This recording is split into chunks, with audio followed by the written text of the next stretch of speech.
We're going to go ahead and get started here. Welcome everyone to the presentation on Pinellas Park 2050, Planning for Progress. This is going to be a presentation introducing the update to the city's comprehensive plan. My name is Ali Ankadovich. I'm with Tyndale Oliver and have the pleasure of presenting to you tonight. I also have my colleague Demian Miller on the line here, also from Tyndale Oliver, who will be helping with the presentation. Also joining the call are members of the city's Planning and Development Services Division, and they may jump in at the end to answer questions during the Q&A session.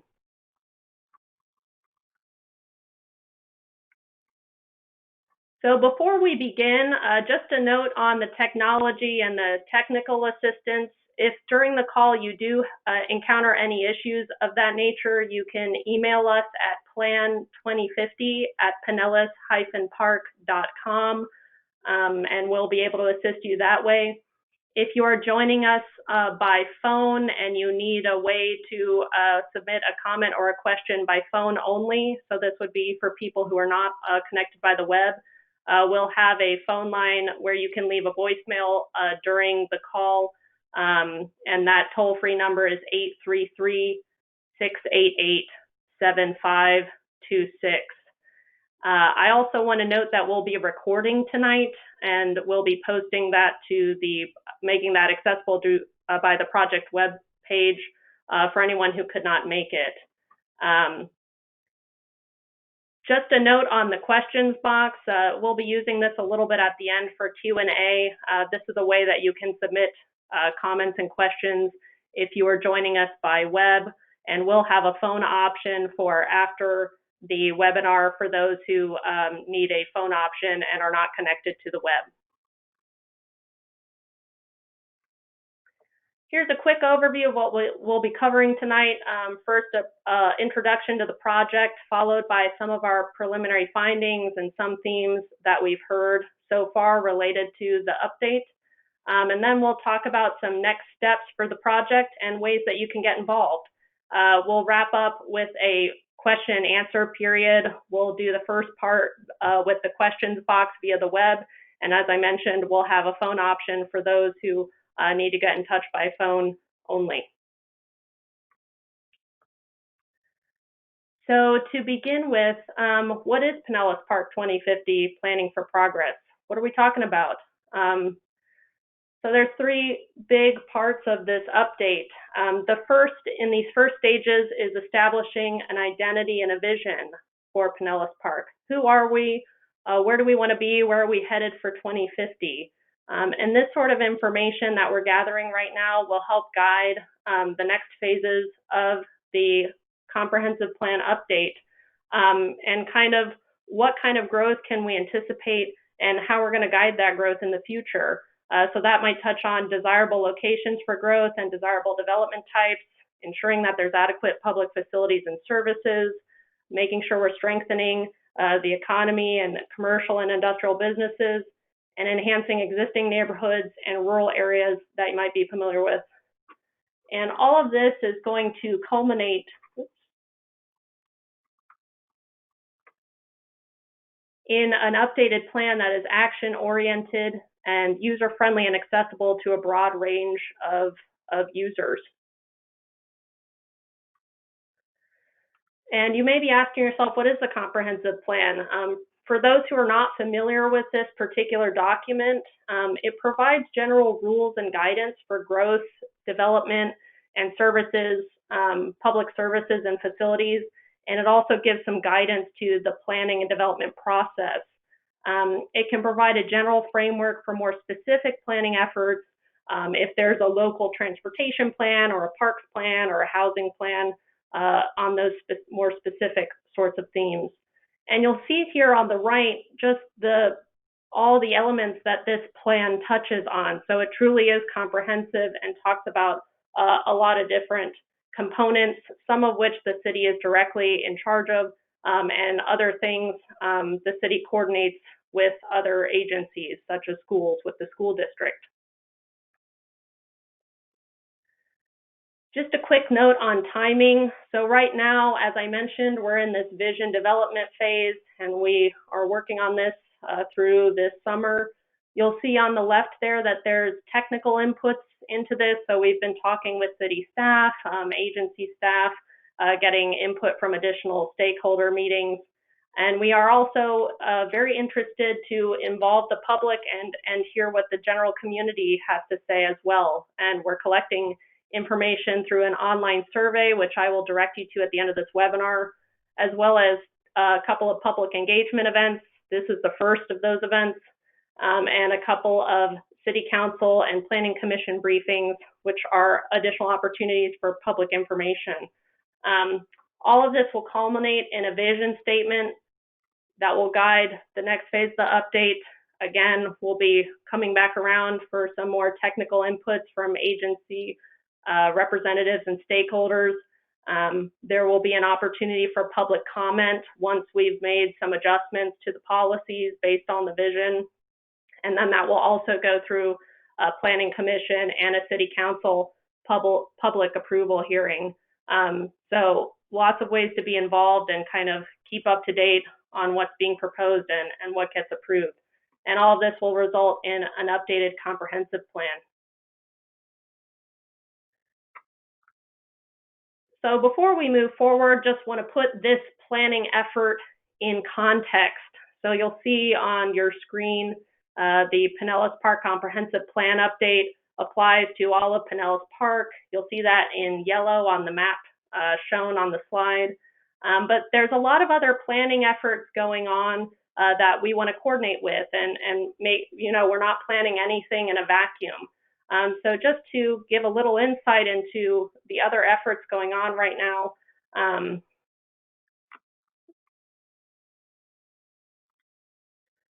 Forward Pinellas is a regional planning agency, recently completed a countywide plan update, so we'll be making sure we're consistent. That agency is also doing the Gateway Mid-County Area Master Plan for that area in blue that you see on the screen. So that's covering economic development, transportation, resiliency strategies. So we'll be interfacing with that as well. And then there's a series of transportation planning and improvement that's occurring with the Florida Department of Transportation. So you'll see those roadways highlighted on the screen, as well as the Regional Transportation Authority for Tampa Bay, looking at regional rapid transit. So you'll see those areas highlighted. Within the city of Pinellas Park, there's also the Community Redevelopment Area Plan, which you'll see highlighted on the screen. And just to go into a little bit more detail, this is an area that's really targeted for redevelopment and a focus for efforts to create more of a city center. There's currently a proposed boundary expansion for the area, which you'll see reflected in the map here. That's currently under review. And just to note that there's already been a lot of public involvement that's been completed as part of this process. So we certainly want to acknowledge that and make sure that we're integrating that into the update for the comprehensive plan. Now we're going to transition a little bit to some of our findings on the background and existing conditions of the city. Just where is the city currently and where has it been? And before we tell you what we've kind of found, we want to hear from you all out in the audience. So this is the first of our live polling questions, and we'll be using Poll Everywhere. So you'll see up here on the screen the first question in a few words. How would you describe Pinellas Park currently? To answer this question, you can join the polling service by web, shown there on the left, going to pollev.com and entering the username QuickEarth200. And you should be prompted with the first question shown here that you can respond to. You can also join by text. And so to do that, you will text the username QuickEarth200 to the number 22333. And you should get confirmation that you have joined, and then you can respond to this question.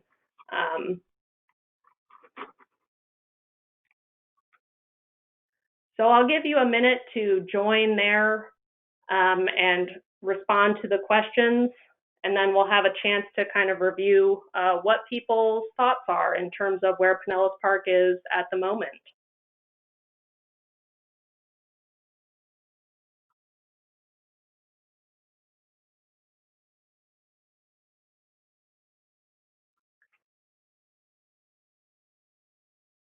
I should note, if you have any trouble joining, try going through the steps again, and we can also receive any comments you have by that project email or by that phone number, which I'll circle back to at the end of the webinar as well.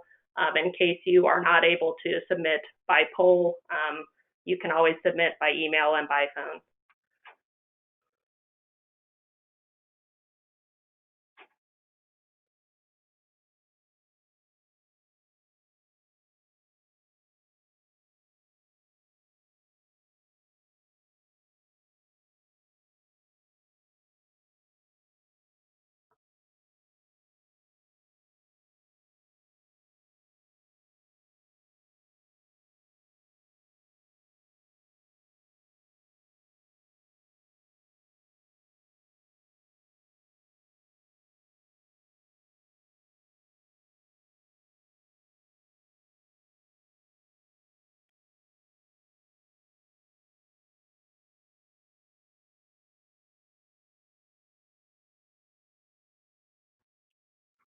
Okay, so I'm going to show some of the responses we've received so far.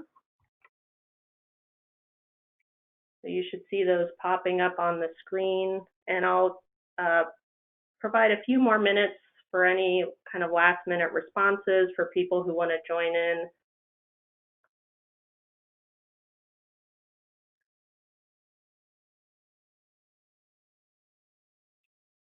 For those of you joining us on the phone, I'll read out some of the keywords that we're receiving: livable, small town suburb, poor, low income, not desirable, not very dynamic, maybe a little bit sleepy, a lot of future potential and facing stigmatization, dated, relatively affordable, a lot of crime and schools may not be performing well, industrial,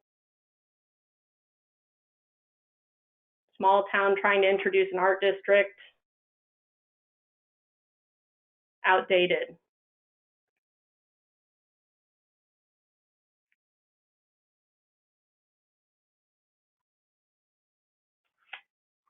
So you'll start to see a few common themes kind of emerging. I'm going to go ahead and lock the responses for now because it looks like people have had a chance. Getting a couple more in here. Opportunity, auto-oriented, potential to be a great little town. So I'm going to lock here, and we'll move on to, so thank you for that input, and I think this kind of gives an idea of some of the characteristics or perceptions of Pinellas Park right now.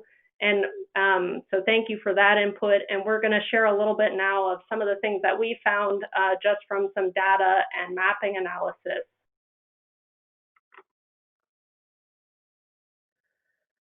So one way we started to look at this was by looking at Pinellas Park in the context of other cities in Pinellas County. So what you'll see here first is population. Pinellas Park is fourth of the 5 big cities, biggest cities in Pinellas County at about 50,000 in population. In number 1, you'll see St. Pete there at a little over 250,000. In 5th place, you'll see Dunedin at a little over 35,000. So just to give a little bit of context in terms of size and population. And one reason we look at population is because we're interested to see how that might change. And so to think about what future growth might occur in the region and for Pinellas Park, one thing we can look at is historic growth. So this graph is showing population growth rates between 1997 and 2018. And you'll see there's a lot of ups and downs during this period. So one way that we think about that is looking at an average annual population growth rate, which you'll see at the top there. So if you look from 1996 to 2018, the average annual growth rate has been about 0.8% for the city and about half that, 0.4%, for the county. If you look more recently from 2010 to 2018, those numbers have bumped up a little bit. So the average annual rate of growth is 1% for the city and 0.7% for the county. So what does that mean? To give a little perspective, this isn't a super intense amount of population growth, and there's some jurisdictions we've seen that are maybe pushing 2% growth rate and kind of have some immediate measures they need to take. So it's a moderate amount of growth that might be anticipated if these sorts of trends continue. Another thing that we've heard and noticed is the regional connections. So you may have heard Pinellas Park, the heart of Pinellas. So it's pretty centrally located and has a lot of regional roadways coming through with I-275, Gandy Park Boulevard, US 19. We also noted in our analysis that 78% of workers that live in Pinellas Park commute elsewhere to go to work. So this regional connection seems to be pretty important. We also looked at income and affordability, and one measure we look at is median income. So that's kind of a middle measure of income in a particular place. So you'll see when we looked at that relative to some of these other cities in Pinellas County, Pinellas Park was a little bit lower at $42,000, and median income ranged up to $51,000 for St. Pete, and Largo came in at $41,000. So the median income was a little bit lower than a number of peers, but the city is also somewhat affordable relative to these other places in Pinellas County. So one way we measure that is called housing burden. And a household is considered burdened if it's spending over 30% of the income on housing costs. So on the left there, you'll see the burden for renters. So this is the share of renters who are paying 30% or more on their housing. And on the right there, you'll see mortgage burden for people who own their homes and are paying more than 30% of their income on their mortgage. So for renters, Pinellas Park is doing better in affordability than the other 4 cities we compared it with, but note that it's still pretty high. It's almost 50% of renters who are experiencing this burden. So that can be a consideration, and maybe looking at other places in Tampa Bay if those are even more affordable. For mortgage burden, it's about comparable to other cities, so falling in between. So about 21% of people on their homes are experiencing this level of burden, and St. Petersburg ranges up to about 22%, and Largo ranges down to about 16%. So that's somewhat comparable. In kind of thinking about the city as well, there's certain types of activities, or what we call land uses in the city, and we can start to group those to get a picture of the city. And so I'm going to highlight a few areas on a map of these existing activities to kind of start to create some categories for thinking about future growth and development. And the first category is this community redevelopment area that I mentioned earlier. So this is a designated area in the southern part of the city. You also have these large commercial corridors that follow those regional roadways that we were also talking about earlier. This captures a lot of your commercial activities with businesses, and also catches some of your industrial and residential as well. So that's major roadways, and there's also one rail corridor in there. What's unique about Pinellas Park as well is that it has a pretty large area of industrial businesses and activities. So you'll see that to the north there in purple. So that might have some special considerations relative to these other areas and special needs to consider moving forward. And then what remains in yellow there, you'll see, is the residential. And another unique aspect for Pinellas Park is the rural areas, the horse farms that are in these residential neighborhoods. So you start to see a pretty interesting mix of different uses in the city, and they kind of are grouped in different areas of the city. So looking forward, we might start to think, okay, are there opportunities where we could have some new development that would promote these activities, or redevelopment of some of these uses? And so one first step we take is just looking at if there's any vacant land in the city and what type of uses you can put on that land. So there's 9% of the total acreage in the city is vacant. So that gives you a little bit to work with, about 960 acres. Nearly half of this is industrial land, and nearly 40% of that is commercial, vacant commercial that's near industrial. So that might be heavier commercial. It might not necessarily be a place where you'd put your local neighborhood coffee shop, for instance. So there are these opportunities for new development for industrial and commercial that's near industrial. And this means that redevelopment might be a focus for residential or the commercial that's near residential, just because there's not as much vacant land available. So you may ask, well, why are we even thinking about developing or redeveloping? What's of interest there?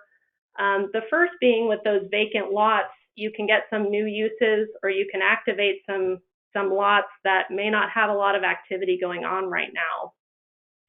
In terms of redevelopment, you can improve the quality of your structures. Even if you're not intensifying, you can kind of renovate and provide some upgrades in that sense. Another big consideration is the tax revenue that you can get. And so one thing that we looked at was taxable value per acre. And by looking at this per acre, we could compare it to Pinellas County as a whole. So when we're looking at commercial and industrial, those are about comparable between Pinellas Park and the county in terms of taxable value per acre. But when we looked at single family residential, that taxable value was a little bit lower in Pinellas Park than the county as a whole.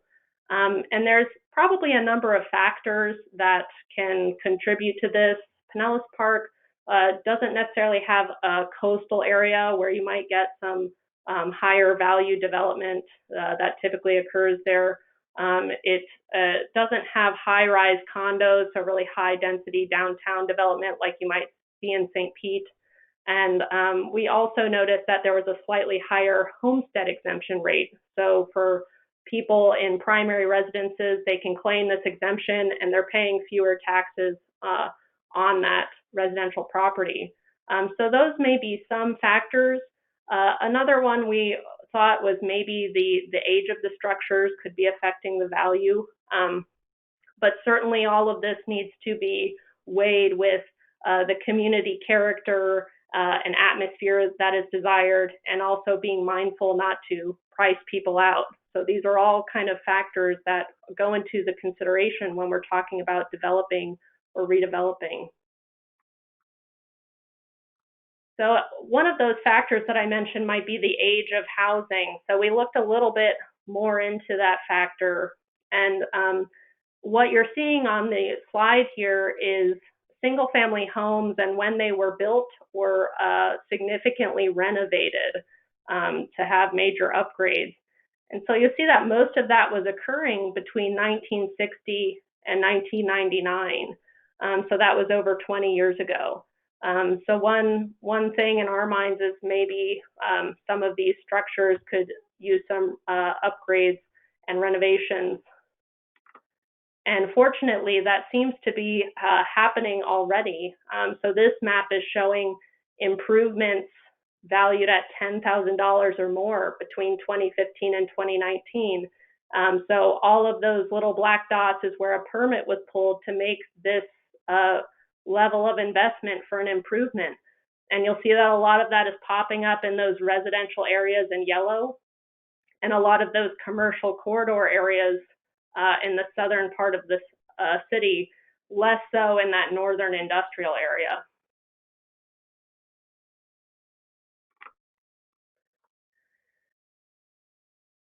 Another thing to note in terms of residential, and something that has come up in some of our initial discussions, is just that there seem to be more apartments coming online. And so we also looked at the permitting for that. And so we looked at permitting from 1990 through 2018.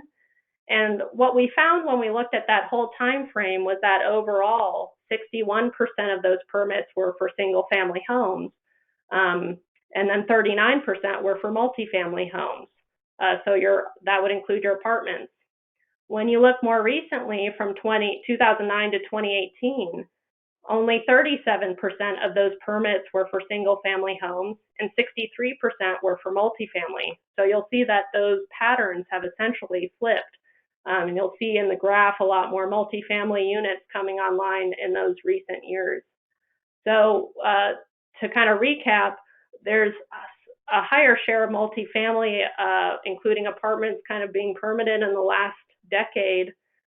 Some of those areas may require some more infrastructure capacity where those apartments might be going in, one example being sewer capacity. And another thing we want to be mindful of is just directing where these apartments and multifamily units are going. And that's part of what we can talk about with this update, is kind of directing these uses to the most desirable places. So for instance, you may not want to be flipping your industrial land into multifamily residential, since the industry seems to be a strong part of the character and the tax base for this area, and kind of makes it unique.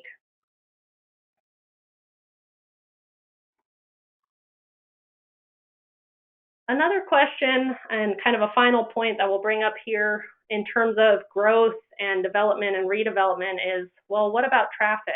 And I think this is a big concern for people.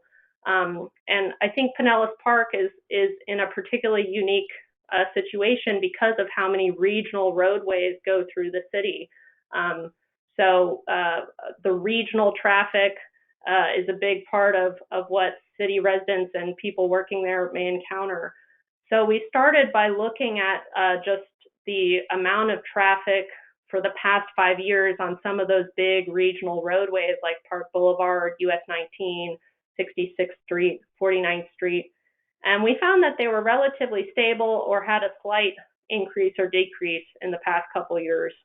As I noted previously, both the region and the city have shown this steady growth over time. So that could be something that impacts these regional traffic patterns in the long term. The city plan doesn't necessarily have a lot of control over this regional traffic because it's often kind of related to places and movement outside of the city. But the plan can address some of the negative impacts in the city from this regional traffic. And some of the ways they can do that is through the local development, enhancing the economy and promoting a mix of uses and appropriate density so that it can start to support some alternative ways of moving around, such as transit, walking, and biking.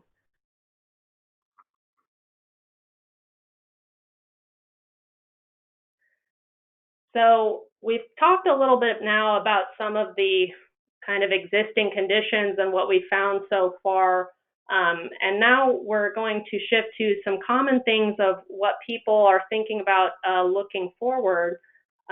Before we do that, we're going to ask some questions of you and kind of get your take on this. So this is our next polling question, and I've shown how to join here again in case you're just joining us for the webinar. This next question is, what is your favorite thing about Pinellas Park? And we're interested in this because there may be something that's really great or working really well right now that we want to make sure that we're highlighting and kind of enhancing and maintaining in the future. So take a moment to join and provide your responses. I will unlock the questions so that you can do that.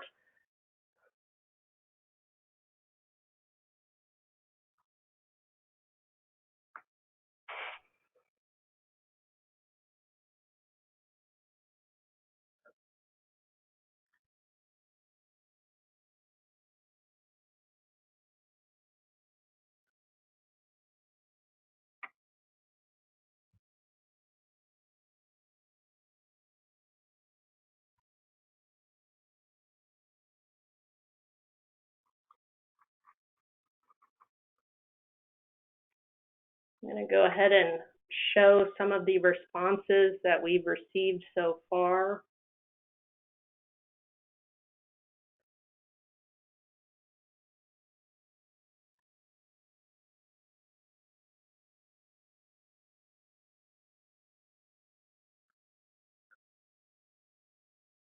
So for our folks joining us by phone, I'll read some key words out. Parks and green space, but need more. Central location, art, small restaurants, parks, and eco space, being close to regional attractions, ethnic foods, centrally located, small town feel and events, central location and affordability, the new arts district, the arts district and art walk events, and central location. So a lot of responses related to the arts and the art district, the central location. So these seem to be some commonalities that we're starting to see. And I think our responses have started to slow. So I'm going to wait a few more seconds for anybody else who would like to contribute, and then we'll go ahead and move on. I'm going to lock the responses now.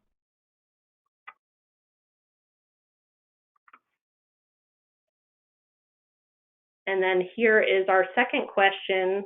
In a few words, how would you describe a desirable future for Pinellas Park? So we've heard about a little bit about where the city has been and where it is now, but where do you think would be a desirable future path for the city?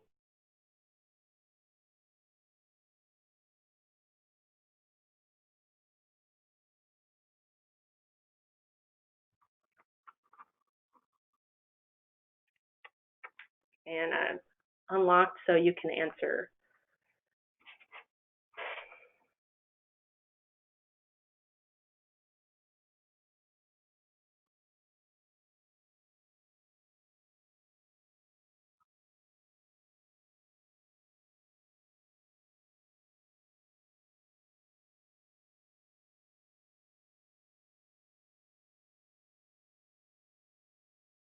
I'm going to go ahead and start showing some of our responses here. Pedestrian friendly, bike friendly,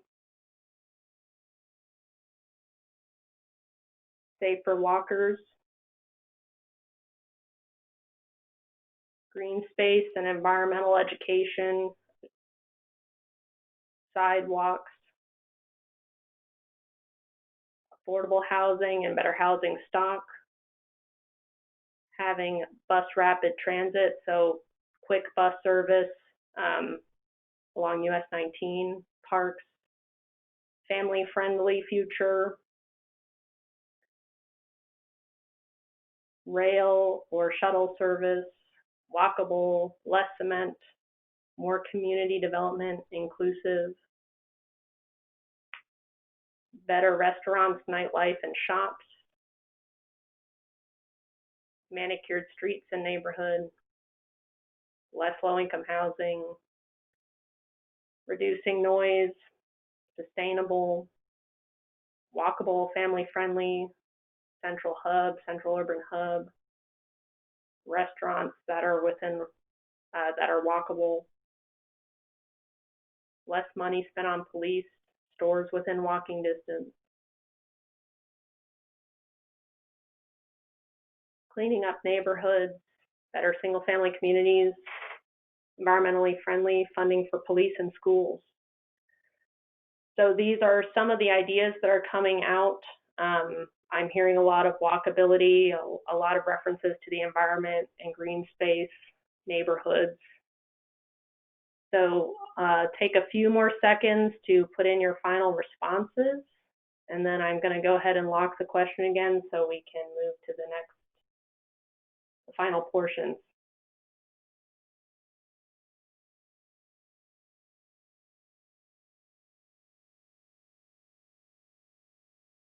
Okay, and I've locked that.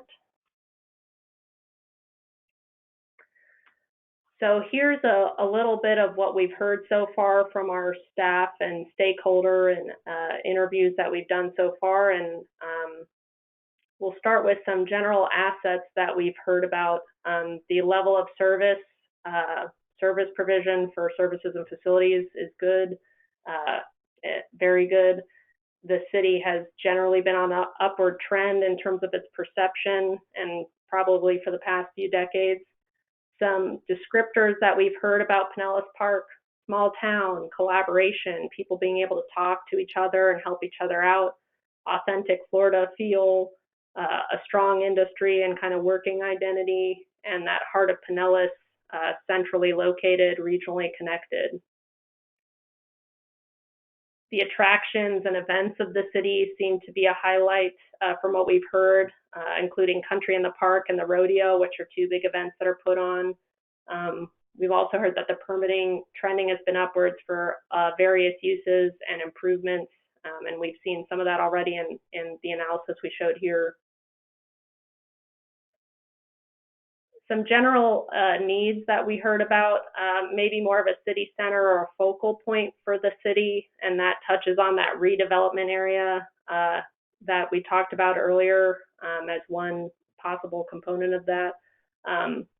Metrics and performance monitoring, just being able to measure where the city's headed, and support for specific planning, like for parks or local transportation or housing that might address some needs. Also enforcing the current plans and rules that are on the books. Also ensuring that we have diverse community input and hearing from different groups within the city. We also heard a need to evaluate school quality and look into different tools for promoting public health. And so that might include housing, transportation, a lot of the topics we're talking about today. It might be access to healthcare or healthy food. So how do we make sure that that's happening? We talked about streamlining approvals for development that is playing by the rules and trying to meet the vision that the community has agreed upon, and maybe making it easier for those developers to do that. Again, addressing the impacts of regional roads and congestion, and then making sure there's adequate funding and regulations for the facilities and infrastructure to make sure it continues to perform at a great level. We also had some inputs by specific topics. So the first one being housing and neighborhoods, ensuring quality housing and diverse housing types, addressing homelessness, improving those connections locally between the neighborhoods and some of those local destinations, making sure that the industrial areas and residential areas, there's transitions and kind of compatibility where those meet and where those are located. And then also having adequate storage for commercial and large vehicles. So some of those vehicles that are not your typical car. Commercial and economic development was a big topic. One thing that we heard a lot about was marketing was important. So Pinellas Park has a lot of great things going on, and maybe that's not everyone's aware of that. So getting the story out could be very helpful. Supporting that diverse tax base, all those different types of uses we talked about earlier, encouraging redevelopment of those commercial corridors that we talked about, redevelopment of brownfields. So those are polluted sites that can be cleaned up and redeveloped. So that could be an activity to pursue. Protecting and promoting that industrial base, supporting businesses in terms of attracting more, developing what's here, looking at annexation opportunities. So that's something staff is already monitoring, and that's kind of just adding areas just outside the city to the city limits. So just monitoring and evaluating that where it makes sense. And then a lot of traditional topics like workforce development, making sure people have the right skills, getting quality, high-paying jobs, and making sure there's infrastructure to support businesses. For transportation and street design, again, that safety came up, particularly for pedestrians and cyclists, managing traffic cutting through neighborhoods, making it easier to walk and bike and connect to places locally, making sure that's comfortable with shade trees and preserving existing tree coverage, also for those environmental benefits, and then improving signs and design so people know where they are and can know where they're headed when they're getting around the city. We also talked about parks, just updating facilities, making sure that there's space to serve the needs for existing and new users, maybe looking at an opportunity for a regional venue given the connectivity of the area, but also making sure there's smaller neighborhood parks that are accessible by the neighborhoods and local residents. Again, improving those connections by walking and biking, and a lot of this could potentially be addressed through a parks planning process. So that just gives you a taste, kind of a quick rundown of a lot of the different things that could be considered as part of this update. And we'll certainly be posting more on that for review and to kind of think that through on the project webpage. For now, we want to throw it back to you and ask you, what is the most pressing issue to address for the future of Pinellas Park? And maybe that's something that we already heard just now, but maybe it's something different that we haven't heard about yet. So I've now unlocked this question so you can respond, and I'll give you a few moments to do that.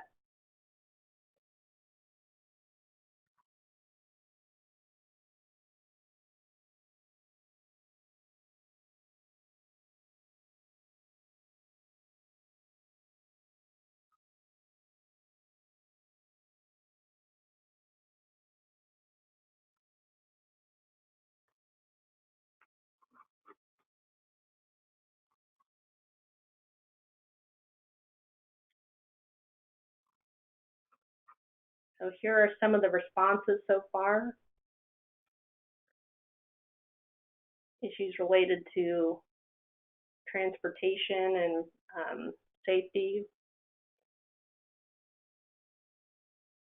crime rates, transportation congestion and affordable housing, quality development, higher wage jobs, having a central downtown area, development, green space and trees,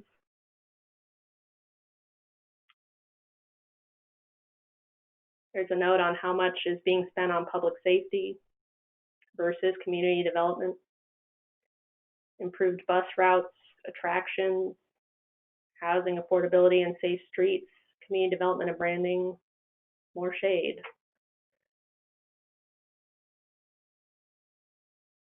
So it looks like our responses are slowing down a bit, so take a few more seconds to add in any final thoughts.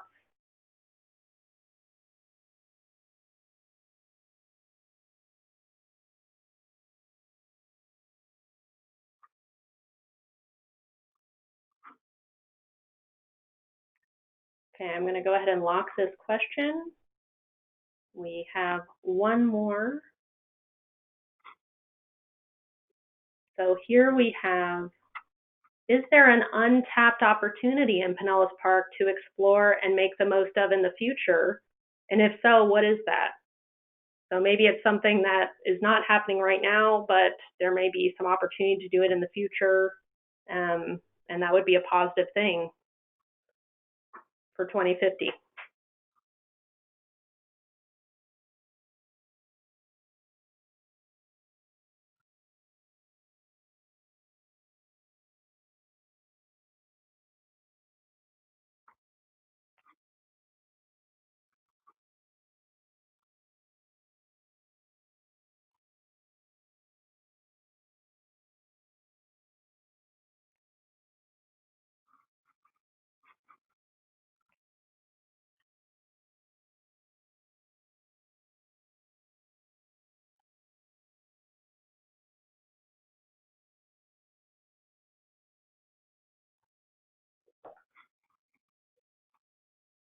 And here are some of the responses we've received.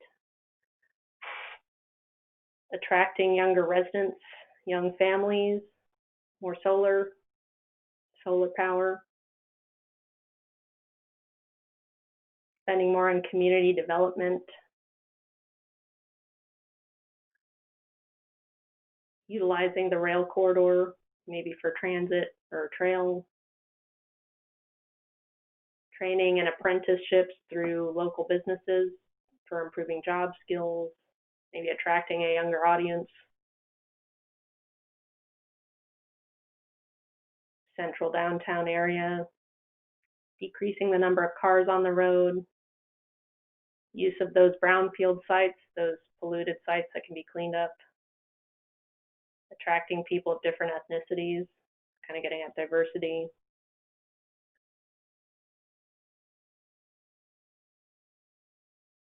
making a connection to the Pinellas Trail. So again, I think our responses are slowing down, so take a couple more seconds for any last thoughts, and then we will move on.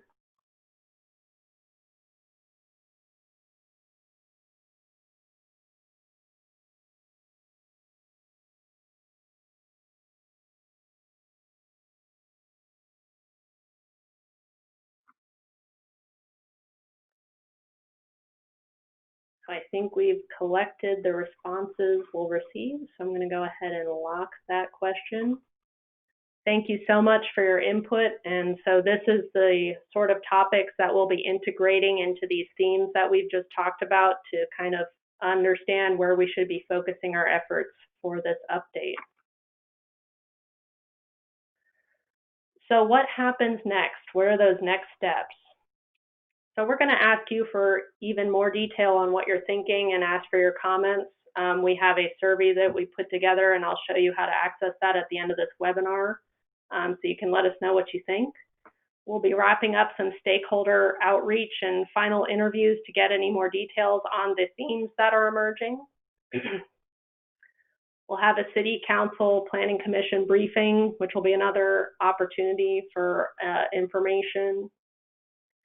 And then we'll start putting together a vision and some key themes and goals based on what we've heard and some of the analysis we've done, just to start to think, okay, where should we be headed?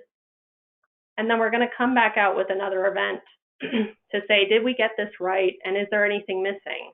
So that will be another opportunity to review and provide feedback on that direction. And so that concludes the main part of our webinar. Here we have the project website. This is a major point of posting of information, events, ways to get involved with the project. So that is www.pinellas-park.com/2050plan. You can also access our survey through the project website, but we've also included the link directly to the survey here, the SurveyMonkey link that you see there. And then if you do run into any issues or need further assistance or have questions, you can always email us at 2050plan@pinellas-park.com. For the purposes of our webinar here, we'll also have a phone line open if you need to submit comments or questions and cannot access these tools by the internet. That toll-free number is 833-688-7526.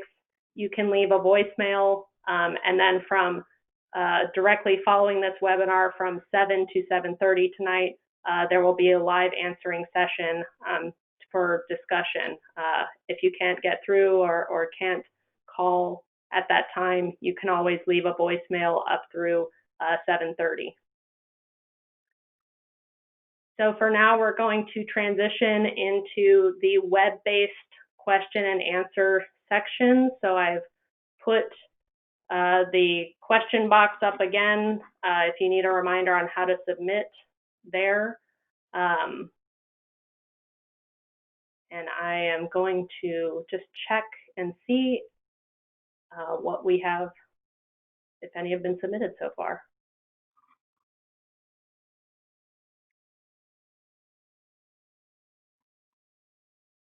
So one question that we received, have we studied traffic on US 19 between Park Boulevard and 126th? And so I'm thinking, Demian, that you might have some more information on this particular one, or it's something that we could look into. Demian, any thoughts? Yeah, I think we're not specifically looking at traffic and traffic congestion issues right now as part of the plan. There are aspects of it that are going to be dealing with complete streets and things that are more within the US 19 is a US highway and a state highway, so things that are more within the city's realm of influence. I do know that Florida Department of Transportation has an ongoing study at the interchange of US 19 and Park Boulevard, Candy Boulevard, where they've got some preliminary ideas about how they want to redo that interchange there, and that extends a little bit up and down on 19.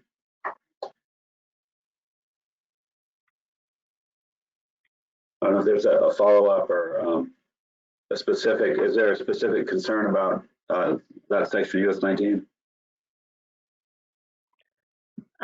We don't have more specifics on that question, but we did have kind of a related follow-up. Okay. Sorry, my presentation view diminished. So there was a question about what date was the traffic study done. And there's also a note that there are many new apartments that are not even finished yet. They're being built along US 19. So kind of maybe getting at those new apartments and the traffic impacts. The general concern about development and the impact on traffic on US 19 and possibly some other roads. The traffic volume data that we showed is collected on just about an annual basis by Florida DOT. Sometimes they'll miss one year, but generally it's collected every year. And so that would be 2019 data presently. Of course, all traffic data over the last few months is kind of squirrely because of stay-at-home orders and things like that. But that data is annual. And what we found is that, and this is something that's come up in our discussions with staff and some of our analysis, that a lot of the traffic that impacts quality of life in and around Pinellas Park is regional traffic. And so Ali touched on this earlier in the presentation. You all are centrally located, which is fantastic in terms of employment opportunities, access, both workers being able to access employment opportunities in Pinellas Park and folks that live in Pinellas Park being able to access the regional job market. The downside of being centrally located is you have a lot of major regional thoroughfares that either bisect or run along the perimeter. So you got Park Boulevard, US 19, 118th, and so the traffic from those becomes a quality of life issue. What we find is that while as a resident of Pinellas Park, the volume of development there may seem significant, the traffic on those roadways is really more driven by growth within Pinellas County as a whole, but also within the Tampa Bay region. And so that's something that we need to make sure we balance going forward, understanding that while it's true that new development in Pinellas Park does, of course, add traffic to those roads, it's likely that traffic will increase on those roads regardless of what happens in Pinellas Park. And they're trying to find the balance there as a part of this plan. And then also thinking about ways that we can ensure that as those roads become more saturated, that whether it's residents that know your street grid and maybe are avoiding those major thoroughfares, or even people from outside the city that have found ways to cut through, that the city is investing in the right kind of mobility enhancements to preserve safety and quality of life along the more local streets within your community.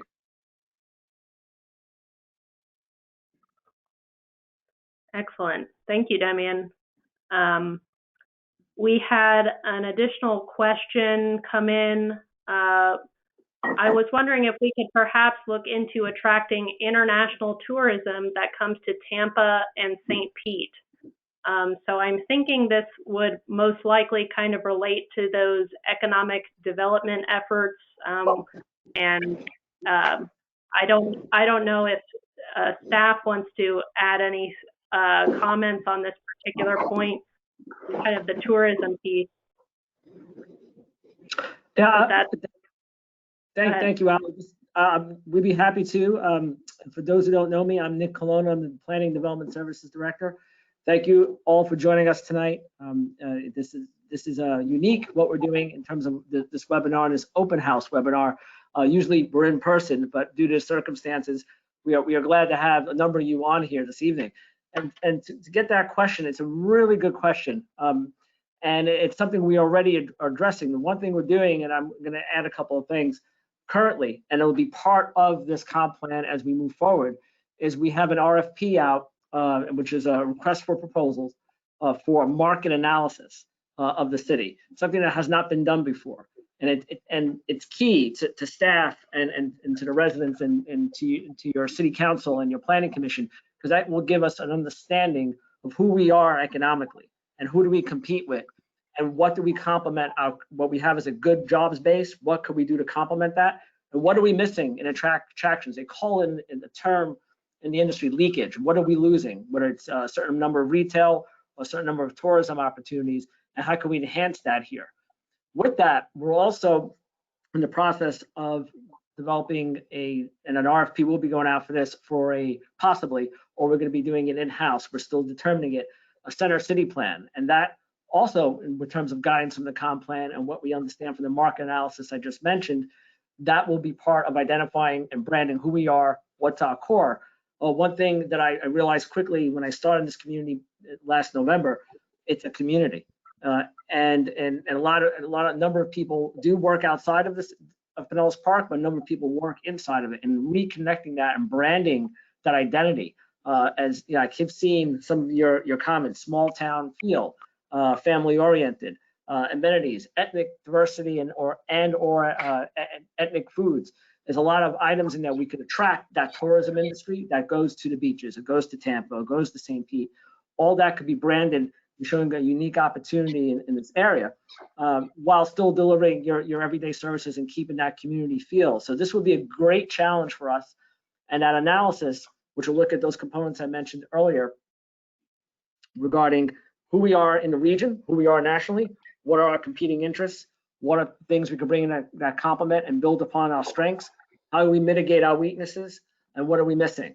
Again, that term leakage is where we're headed with this. So I hope that answers that question, and I'd be happy to take a follow-up question. Great, thank you so much, Nick. We had a follow-up comment to the US 19 discussion. It's unfortunate that Fort Pinellas is not addressing the north to south traffic up and down US 19. I see mostly paving and lighting improvements only planned right now for our north to south areas. So just kind of a tack on to that. Yeah, I mean, there are projects planned on the more northern part of US 19 up north of, kind of north of Clearwater, actually, to continue the limited access prior to that road. So, but within Pinellas Park itself, it's a DOT project looking at the Gandy or Park Boulevard interchange. And so I guess what I can do, Ali, is I can try to find some links to that project. But it's what's called a PD&E study, which is sort of that environmental planning stage where they figure out what they're going to build, and then they go through and design it and build it. But I can find the link to that on FDOT's website, and maybe we can find a way to share that as part of the recording of the webinar. Yeah, I think we have some options to share out some of those resources and some of those other planning efforts that we've talked about at the beginning of the presentation via the project webpage. So we can certainly look into that. We had one more question come in. It's regarding expanding the St. Pete Clearwater Airport. Traffic lights and street lights need updating as the majority are hanging on wooden poles or wires. Are you doing anything to have a code for paint of commercial buildings? So it sounds like if there's any code updates for painting commercial buildings, that may be an eyesore. And so I guess one point just related to the airport, I think this is part of that gateway. I believe the Forward Pinellas Gateway plan is weighing in on that airport question. So that may be, again, something that we can link to provide more information on those efforts and how those might interface with our work.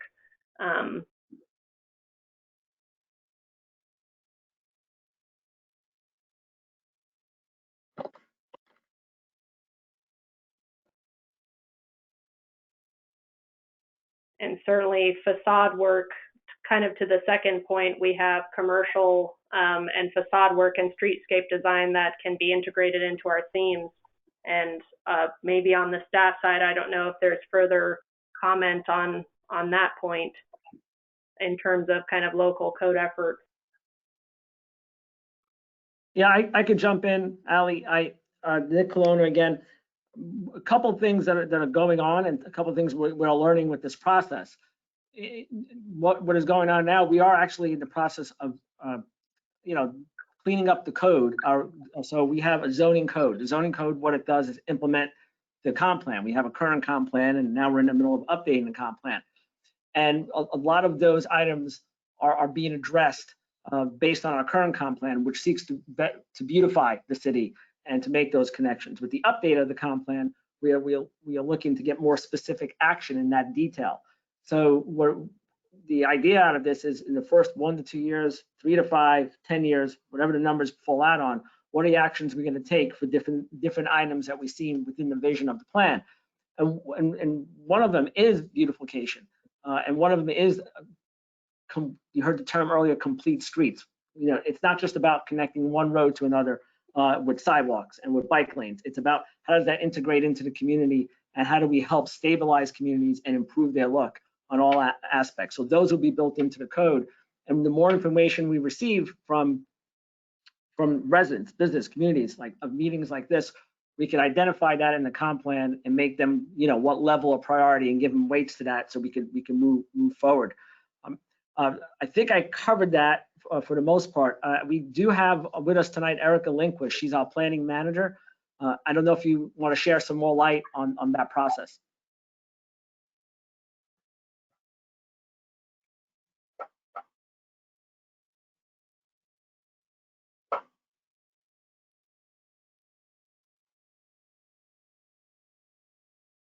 We might have lost Erica. Well, we can certainly circle back, and if another item comes up later on. So thank you for that information, Nick. And let's see, we have a few more questions that have come in. Just a question on the branding. If someone wanted to help or volunteer, who would that person connect with? And I think the branding is certainly kind of at a high level, something that we're thinking about, and maybe the specifics of that would come further down the road and tie into some of those economic development efforts that Nick spoke of earlier. And so I'm not sure that we're kind of getting into the detail of implementation at this point. Nick, I don't know if you want to add anything more to that, and probably the city communication staff would also be involved with that, and a number of different people. So you covered that well, Ali. Thank you. I thought I got knocked out. My apologies to everyone. I am still here. You covered that well. A couple of points. One, in terms of branding and identity, that is a key to any community, and that's something that because we are, I'll use this word loosely, in the shadow of Clearwater, Tampa, and St. Pete, and we are center everything, and we have a number of highways that run through that connect to these other regions. kind of get lost. So part of branding is that center city. What does that mean and what does that look like? Also, it's also bringing out, and that's what we hope to also identify in this process and implement through our action plan, is we have a number of very interesting communities here. You saw a chart earlier about the timeline that majority of our housing stock was built, for example, 1960 to about 1979. And so there's a unique movement. You've probably heard this term, mid-century modern homes or modern-esque type homes. We have a very good housing stock, very good bones on that. That's an attraction. We also have a very good, diverse restaurants, and we can improve upon that. We have to sell that story and help stabilize and improve those areas and connect these items to create that sense of place. In St. Pete, if you're familiar with St. Pete, it's the Edge District. In Tampa, they have Channelside, though I think that's a little over commercialized for what it is. It doesn't bring that community feel to it. And there's other examples that you could talk about Hyde Park in Tampa. It's definitely on a different scale, but it has that community feel. These areas have an identity and have a brand, and that's what we like to bring out of this process. And as we go through our future processes to our core, and a lot of those themes popped up this evening in a lot of the comments that everyone has made. Another part of this that is going to be moving on down the line too is a lot of people hear about it, called public art, and it's not what we're going to end up doing is art for art's sake, and that would be part of that branding and community outreach as well. It's really identifying who we are culturally and what it means to our future downtown that we potentially are going to create, and our future areas that we're going to identify and enhance. It's a key point to identifying that brand and that culture. And that's a plan that's going to be on the heels of this that we're going to start working on. I shouldn't really say in the heels of this, probably in the fall, depending how things go. So that's, I think, going to be an important piece, along with the other items I mentioned, the market analysis, discount plan process, that will start connecting a lot of dots. So there'll be plenty. I think I heard the word volunteer opportunities. We love volunteers, and getting involved in this would be fantastic. So I appreciate that question. It's a very good one. And we did hear it through preliminary surveys and discussing it internally and discussing it with other individuals. That identity is very, very important. Thank you, Nick. A couple more questions that came in related to the code, specifically fencing around commercial buildings, just given some of the metal fences that are up, and if that could be something to be addressed, and also homes that have stuff out in their yard, so kind of related to code enforcement. And so again, those are kind of, as mentioned, at that code level. And for the comprehensive plan update, we'll kind of be at that higher level of neighborhood beautification and kind of street design and things like that, and making sure that the elements are in place to help the code do what it needs to do at that more detailed level. So very kind of similar to that code question we had earlier. There was an additional question about addressing homelessness, specifically in Helen Hawthorne Park. In terms of homelessness, and this kind of came up in some previous discussions, and how that is very much a regional issue. And so trying to think, so in my mind, I'm kind of wondering if there's some coordination around this, and we're also talking with the police staff on some of their efforts for outreach and getting people the resources they need.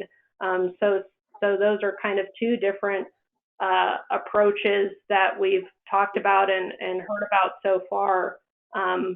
Nick or Demian, I don't know if you want to jump in with any additional information on that point.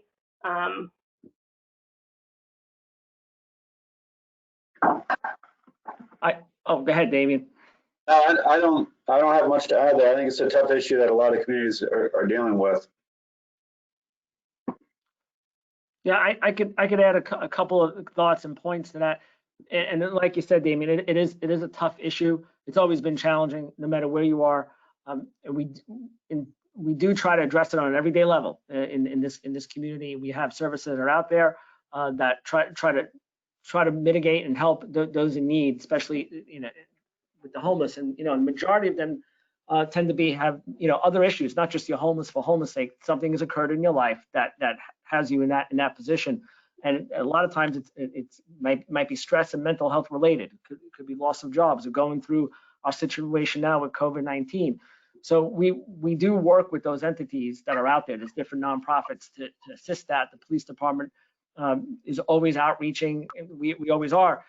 So the comp plan in relation to that, it's great that it's been identified, and I think it's identified in the current plan, and that might be something we need to be, even risen further on level of priority.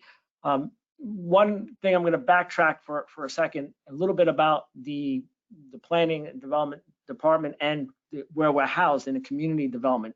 Plan development division. We're actually a division of the community development department. And in the recent, before I arrived on the scene in November, there's been some changes.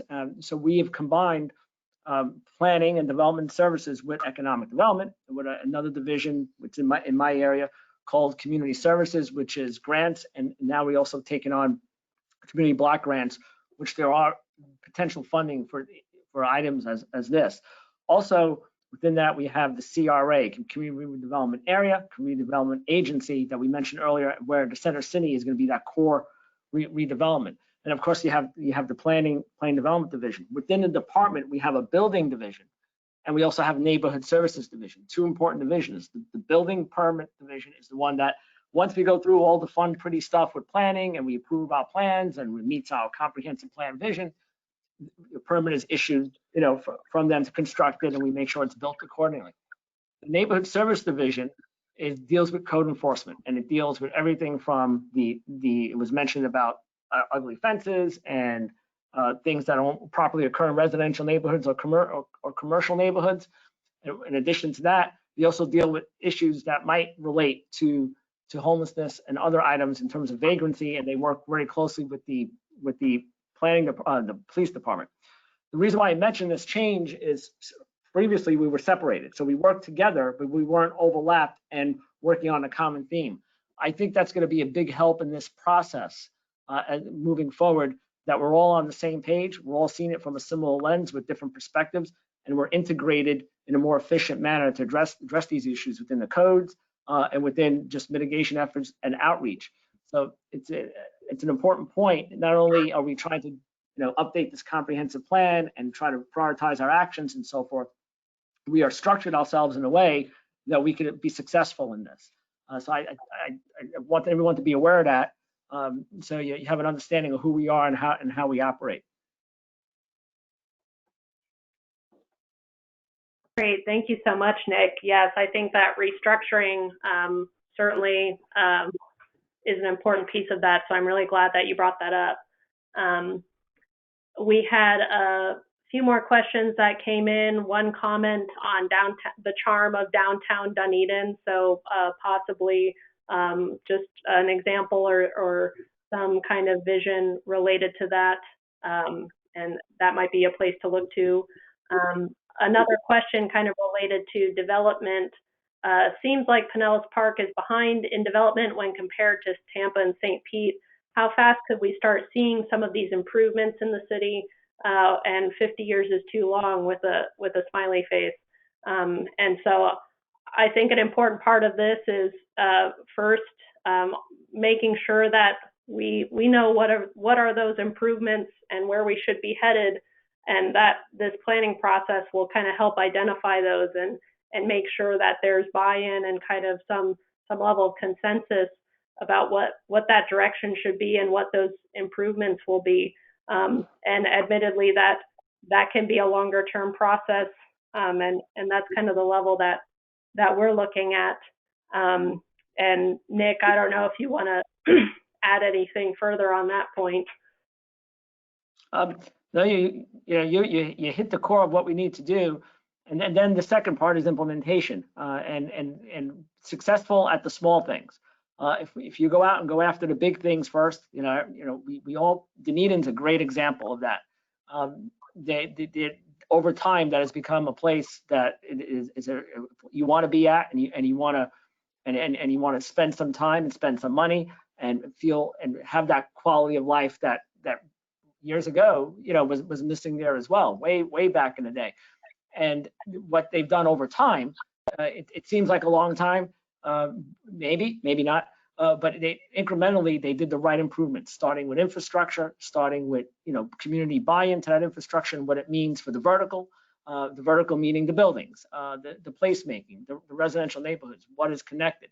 And so that's going to be a key, and identifying I don't want to say easy successes, because nothing's an easy success, but things that help the actions spur along further, and getting that branding that I mentioned earlier bought into who we are, selling our point, selling who we are, to get those outside of the community who have resources that we do not have or potentially do not have to invest is going to be key.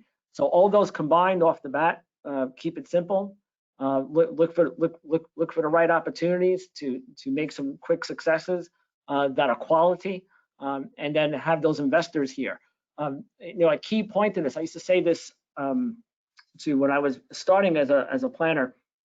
Actually, I didn't say it. I said it afterwards. I learned this when I was out back in the Denver area. It is when we build structures and we build communities, we have to build them for 100 years. And in the 80s, we started building particularly commercial structures for the last 20, 25-year cycle and recycle them and change things. The problem with that is that you lose your identity. You lose who you are. So what we are seeking here through this effort and other efforts that are surrounding this is to build that 100-year community. And even at the 100-year mark, those buildings, could be repurposed versus thrown away, literally, or we tear them down and build something new. So that's another aspect of this. So it would be great to have the small successes, build around that, but look at that quality to sustain what Pinellas Park can be. Great, thank you. I thought that was going to be a short answer myself. You had quite a bit to say, so that's good. So I think this is probably our final question. We haven't received more, so we can close out with this one. Just a question around plans for environmental education related to parks and stormwater runoff and other water runoff issues. And so I think this is kind of getting more into those programs and programming that might happen through various departments. I don't know offhand what those are currently, but there are ways just to make sure that the comprehensive plan is not excluding the opportunity to do that, but that might be more at the departmental level and maybe less at the comp plan level. But happy to hear any thoughts from staff on kind of existing programming or things that we may be aware of, or people we could kind of check in with about that. I could touch in on that quickly, but Erica or Derek, if you're there, it'd be great if you could chime in, because I know you're in the middle of writing out codes for us. So on the high view, looking over, staff is working with our public works department, the engineering team, and other departments, really looking at the codes to what we need to do to improve the environmental systems that we have to be sustainable. I mentioned, the 100-year buildings. Well, same thing for our environment. And as we add our parks and our rec space and our streetscaping, what elements could we achieve there that would work better? We do have codes that address this, and I know we're working on updating some of our codes to improve it. And through the comp plan, I think we could have an element identifying that to even put more weight and more action. One other item, and I see Erica popped in, that we've done, we have essentially a health plan that's looking through the lens of community health and how we develop our city and redevelop our city to take that into consideration. So it's not environmental based as if we're talking stormwater, but it's human based, and the stormwater could affect that. So we're trying to put these pieces together within our codes. And with that, I'll turn it over to Erica. Thank you, Nick. Yes, that's right. We do have a health planner who has been very helpful with environmental type issues. We're also currently rewriting our code for landscaping and for trees. We are looking at that through a health lens as well.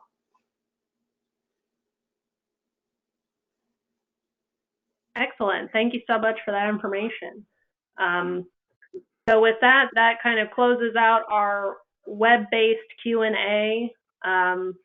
Again, for those of you who may be on the phone and do not have access to the web connection or web tools, which I've reposted here on the slide, we will have the phone line open. You can currently leave a voicemail for this webinar time, and then starting between 7 o'clock and 7:30, you can call in for some live response, and we can take down your questions and comments and give you more information or look into it further if need be. And again, the number for that is 833-688-7526. And with that, I want to thank everybody for joining us tonight. We really appreciate your input. Please check out our project website, and you can get more information and also join our email list so that you can keep up to date with any new developments or events that come online. So thank you.